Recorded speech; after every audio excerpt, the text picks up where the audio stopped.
Hello, I am Christopher Cole Gaming, and welcome to JMR Recap Mini. It's like JMR Recap, but I'm only focusing on a very small thing here.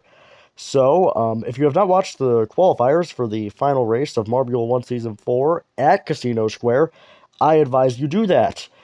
And if you have, like I would expect you to if you're watching this video, you would know that the top three at this race were Bumble, Mimo, and Mallard, and I'll be looking at what they did to get into those positions. I'll be looking at their Q1 time trials and also how they did in Q2 and going over what they struggled and succeeded with. Bumble went first in Q1 out of everyone here, racing for the 19th place Bumblebees, who have really been atrocious this season. But Bumble had a pretty normal Sector 1 and a pretty normal Sector 2, aside from these two turns at the top there, which they rode perfectly. And then their Sector 3 run was the best of anyone in the time trials, which they go down the ramp and then they ride these curbs perfectly, bouncing off both to then finish with a 28.341, which was the best time at the time.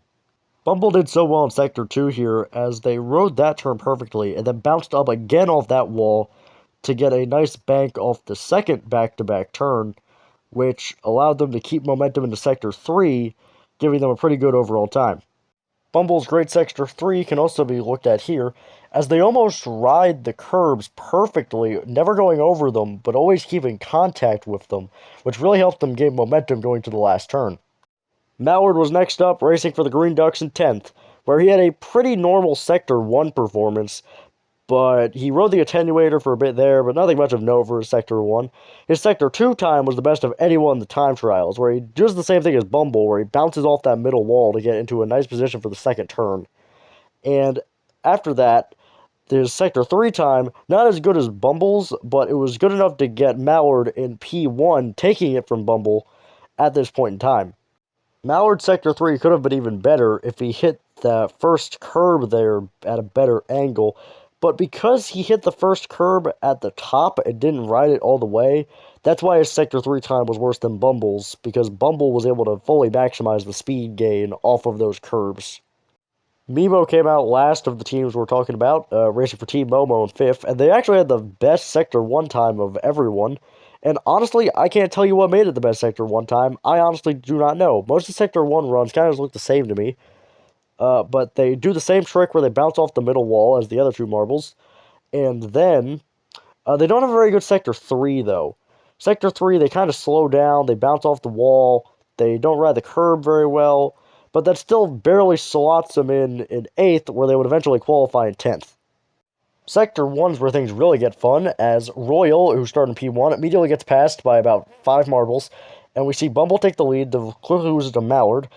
And we also notice that Mimo has taken some spots in Sector 1, which was their best sector, but then Mallard in Sector 2, he is able to extend his lead, which was his best sector, but then Sector 3 happens, which was Bumble's best sector.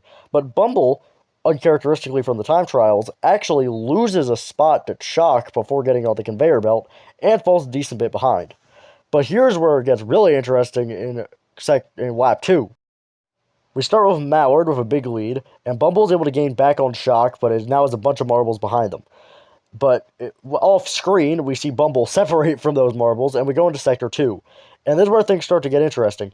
That turn on the right, Mallard takes it cleanly, Bumble gets an awkward bump off of it, but is able to recover quickly. That is very noteworthy. This turn right here is very important, as if you come at it at too low, you're going to do what Bumble does right there, and you're going to lose momentum, and they get passed immediately by Chalk. They're able to recover pretty quickly, but that turn is pretty important, especially in the next lap, and it's also what completely killed Team Primary's time in the time trials before this. So keep this in mind for the actual race. Picking up where we left off in the race, though, we still know that Bumble is very good in Sector 3 and is able to come right up on Mallard before getting on the conveyor belt. And we actually get Mallard, Bumble, and Mimo, and Chalk too, all in this tower right here before going into the final lap. All three of our main characters stay very close through Sector 1, and they're all just kind of playing defensively here, And then as we enter Sector 2, we see Mallard completely mess everything up by doing what Bumble did the last lap, but is unable to recover as well as Bumble did. Looking at it in slow-mo, we can see it's the exact same mistake Bumble made, but Bumble had a bit of a gap behind them, so they didn't lose as many spots as Mallard did right here. Mimo's then able to hit a dive bomb move on Bumble before the end of Sector 2, but Bumble remains the queen of Sector 3, speeding right past Mimo, riding the curves almost perfectly again, take P1, while Mimo just has to watch and get second. Mallard still slides in for third after falling all the way down to fourth to Chalk. And that is an analysis of the top three's qualifying performance in the final race of Marbula 1. So, hope you enjoyed, and maybe we'll just do another JMR Recap Mini. Maybe we'll not, but no matter what my next video is, I will see you next time.